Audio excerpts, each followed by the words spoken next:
Saudações, pessoal! Estamos aqui uma vez mais para aprofundar os nossos conhecimentos na área de gestão e dessa vez o assunto é gerenciamento das melhorias. Vamos estudar o caso da EMF Professor Joãozinho 20. Uma vez mais também, com um estudo na área pública. Isso não quer dizer que os conceitos aqui apresentados não sirvam para a área privada. Pelo contrário, servem muito. Tanto que de lá que veio a maioria desses conceitos. Mas vamos ver então como aparece a nossa historinha aqui. Maria de Lourdes, diretora da EMF Professor Joãozinho 20, localizada no município de Monte Alegre, considera elevada a taxa de abandono escolar em sua escola, que está em 12%. Assumiu como meta para 2015 reduzir essa taxa para 4%, mas ainda não tem certeza do que irá fazer. Soube, entretanto, que sua colega Maria Aparecida, diretora de EMF em um bairro próximo, vem conseguindo reduzir o abandono nos últimos 2 anos.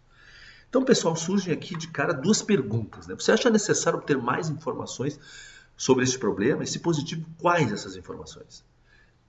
Depois, como você encaminharia de fato a solução dessa questão? 2 questões cruciais e que nós vamos apresentar a solução, o encaminhamento delas ao longo do nosso trabalho neste momento. Muito bem, pessoal. Então, assim, a ferramenta que vai ser o produto desse nosso trabalho hoje se chama Plano de Ação. O plano de ação resume as intenções da empresa, de uma organização, de um departamento, de um grupo de pessoas, de uma equipe de trabalho para fazer a mudança, fazer a melhoria. Então vamos ver como é que isso se resolve. Queremos bons planos de ação. Então tudo começa com assumir uma meta mensurável. O que é uma meta mensurável? É um verbo mais um indicador, um valor e um prazo. Vamos ter que nos lembrar sempre que as metas devem buscar melhorias na eficácia do serviço prestado ou redução da despesa sem prejuízo da qualidade. Devem buscar também alinhamento às diretrizes do plano de governo. Então, o exemplo, pessoal, da nossa escola aqui, temos a meta, reduzir a taxa de abandono escolar de 12% para 4% até dezembro de 2015. Reduzir é o verbo, a taxa de abandono é o indicador, de 12% para 4% é o valor, é importante dizer como estamos e para onde queremos ir, e até dezembro de 2015 temos o nosso prazo. E já verificamos que essa meta está alinhada à diretriz do governo, melhoria da qualidade da educação fundamental. Vamos adiante. Temos que estudar, pessoal, por que essa meta é alcançável. Não dá para assumir uma meta ilusória, utópica, algo que eu sei que eu não vou atingir.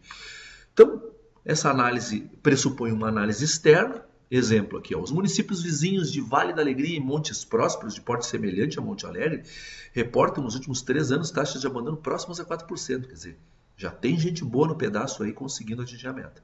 A EMF vereador Tintim, da diretora Maria Aparecida, aquela colega da Maria de Lourdes, registrou em 2014 uma taxa de abandono escolar de 3,8%. Quer dizer, aqui perto já tem alguém que solucionou o problema.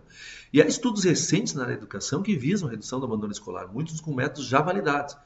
Quer dizer, quem é um estudioso da área, como se espera da diretora Maria de Lourdes, ela tem que buscar, em cima de literaturas, artigos e tudo mais, o que tem de melhor na área da educação para reduzir o abandono escolar.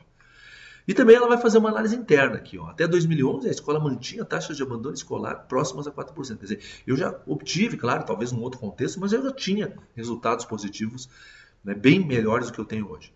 Então, vamos analisar tudo isso aí. Então, pessoal, a gente tem que assumir a meta como um problema. Eu sei que ela é alcançável, mas eu ainda não tenho, nesse momento, dados concretos de como alcançá-la. Então, passa a ser um problema. O problema será sempre a diferença entre a situação atual e a meta.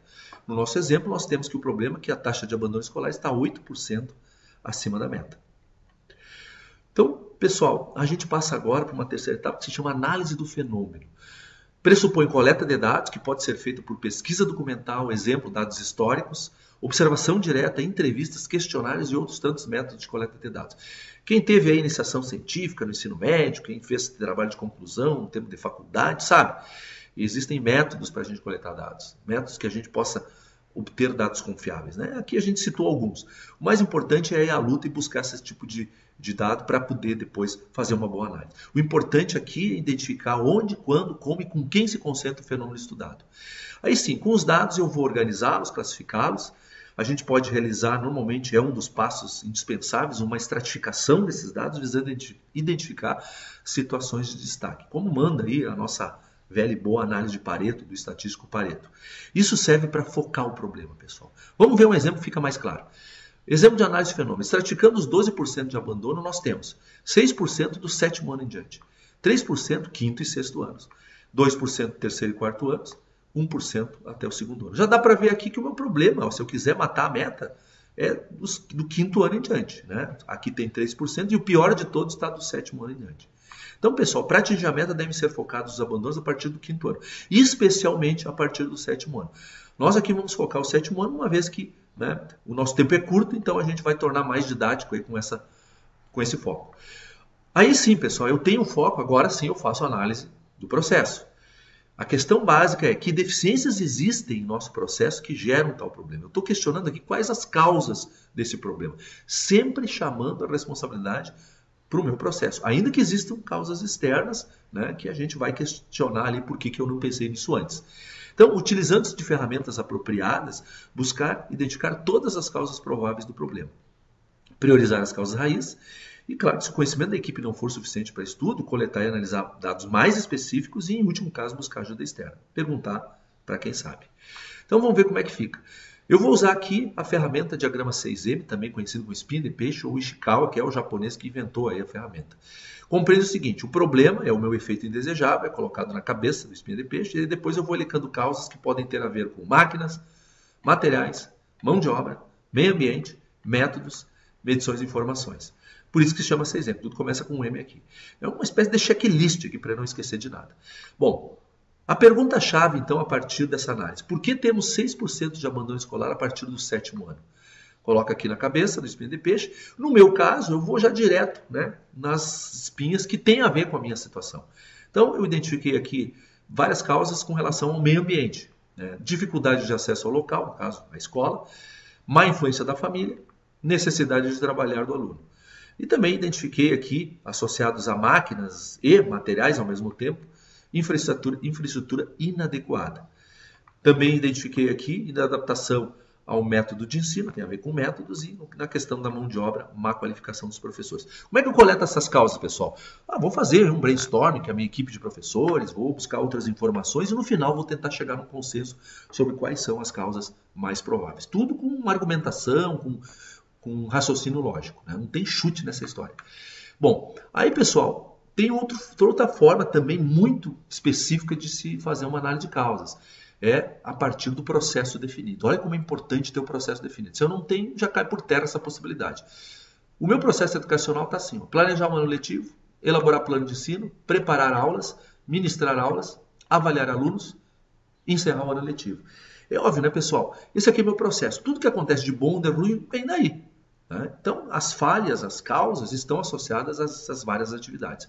Então, a gente vai trabalhar através do Ishikawa sequencial, né, que seria muito similar ao diagrama espinha de peixe que nós vimos antes, só que focado nas atividades que eu acabei de mostrar no processo. Então, de novo, por que temos 6% de abandono a partir do sétimo ano? Tem a ver com planejamento do ano letivo, tem a ver com plano de ensino, tem a ver com preparação de aulas, com ministrar aulas, com avaliação dos alunos, com o encerramento do ano. De novo, né? Focando as várias etapas do processo, eu tenho mais chance de chegar na solução que realmente vai resolver o meu problema. Outra ferramenta muito importante para qualificar, aprofundar ainda mais essa análise, se chama método dos porquês. De novo, 6% de abandono a partir do sétimo ano. Vou focar aqui, pessoal, as causas relacionadas ao método. Tirei lá do meu espinha de peixe, ou então lá de uma determinada atividade do processo, e vocês vão ver, abrir mais, desgalhar mais, né, essa minha espinha de peixe. Então, a causa lá que apareceu foi inadaptação ao método de ensino. Aí eu pergunto um porquê adicional. Aliás, essa é a justificativa do método dos porquês, né? É aquele método da criança de 4, 5, 6 anos que pergunta porquês em sequência. Sempre quer saber algo mais. Tá aí a curiosidade infantil nos ajudando. Então, por que a inadaptação ao método de ensino? Porque o conteúdo está pouco relacionado à realidade do aluno. Não, mas por que o conteúdo da aula é pouco relacionado à realidade do aluno? Porque há uma preparação inadequada das aulas. E assim eu vou fazer para todas as outras espinhas, tá? Então, a ideia é sempre chegar na causa raiz. Essa última aqui, ó, pessoal, seria a causa raiz. Se eu atacar ela, eu derrubo todas as outras. Vamos ver como é que fica agora isso aí na forma de um plano de ação, pessoal. Aqui o famoso 5W2H, a maioria já conhece, né? Porque vem lá do inglês. Ações responsável, prazo, local, justificativo, procedimento. E o quanto aqui, né, seria o how much, que é os recursos. Os recursos sempre são tempo e dinheiro, tá? Tem que cuidar isso aí. Se eles não estão no orçamento, eu tenho que buscar negociar com quem vai me alocar esses recursos. Tempo é um recurso precioso, pessoal, também tem que ser alocado. Muito bem, então vamos fazer o exemplo para a causa, né? Preparação inadequada das aulas, que é aquela causa raiz que a gente há pouco detectou no método dos porquês. Aqui eu vou apresentar o que não se deve fazer, pessoal, que é a famosa descrição, né, do plano de ação de uma forma vaga. Estão vendo aqui, ó, o que fazer? Preparar melhor as aulas. Quem? Todos os professores. Quando? Com antecedência. Onde? Na escola. Por quê? Aulas mal preparadas. Como? Planejando melhor as aulas. Quanto? Zero. Não estou ajudando em nada a solução do problema. Estou chovendo no molhado. Uma descrição assim do cara que só está querendo preencher papel. Isso não me serve. Vamos ver agora o que é uma descrição clara. Então, de novo, a mesma causa, né? E aqui estão todos os mesmos elementos. Então, o que fazer? Implementar um padrão de preparação das aulas com conteúdo associado à realidade do aluno. Ó, tá mais claro. Quem vai fazer? Maria de Lourdes. Bota o nome da pessoa lá.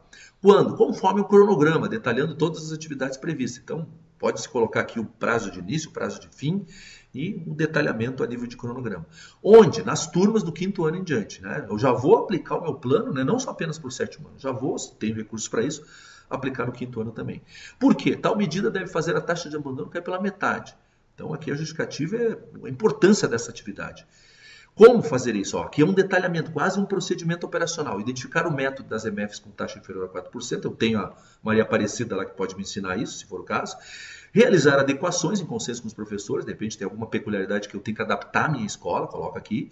Incluir os critérios do novo método nos passos críticos do meu procedimento operacional padrão, no caso aqui é o POP3. Definir o método de controle da atividade. Eu sempre tenho que ver como é que eu vou controlar a realização dessa atividade, né, do padrão de preparação das aulas e treinar todos os docentes. Aqui eu já sei como fazer, quer dizer, eu ajuda na elucidação de quem vai fazer a tarefa, o passo a passo, não é? O degrau a degrau de como subir isso aí, e também ajuda no gerenciamento. Eu posso cobrar cada uma dessas atitudes, atividades que estão relacionadas aqui. E o quanto aqui, o planejamento eu vou ocupar 8 horas da diretora supervisora e 4 horas para treinamento da supervisora e docentes. Tem que colocar lá e tem que alocar esse tempo. Se não tiver, tem que negociar com os superiores. Muito bem, pessoal. É importante também que todo plano tenha uma relação de ganhos. Os ganhos aqui vão justificar para os meus superiores a importância de atingir a meta. E talvez até, se possível, uma análise de retorno dos gastos, dos investimentos que eventualmente eu venha a fazer. No meu caso aqui, os principais ganhos, todos eles fundamentados, o IDEB da escola vai se elevar em 0,5 pontos. Vou ter maior facilidade de inserção dos alunos do ensino médio, se eu conseguir quantificar isso com o tempo, melhor ainda. Haverá aumento da produtividade dos professores de no mínimo 5%, quer dizer, claro, mais aluno frequentando a aula, né, mais produtividade dos professores. E eu vou, claro, ter um aumento da satisfação dos pais e dos alunos com a escola. Isso tem que pesar na hora da decisão. Muito bem, pessoal. E é claro que eu não posso jogar o plano, né, e só no papel. Eu tenho que gerenciar a implementação, o acompanhamento desse plano. Aí eu caio nas seguintes hipóteses aqui, né? Tem 4 situações que a gente vai ver pelo método do farol aqui, ó, que todos conhecem. A hipótese A, farol verde no plano, farol verde na meta. Significa que o plano está em dia, não tem atrasos e a meta há uma tendência de atingimento da meta. Mantém a execução. Essa é a minha ação. Tá tudo beleza no meu planejamento e na minha execução. Agora essa situação aqui, ó, o plano está em dia, está fazendo tudo, não tem nada atrasado, mas a meta não está sendo atingida, não há tendência ao atingimento da meta.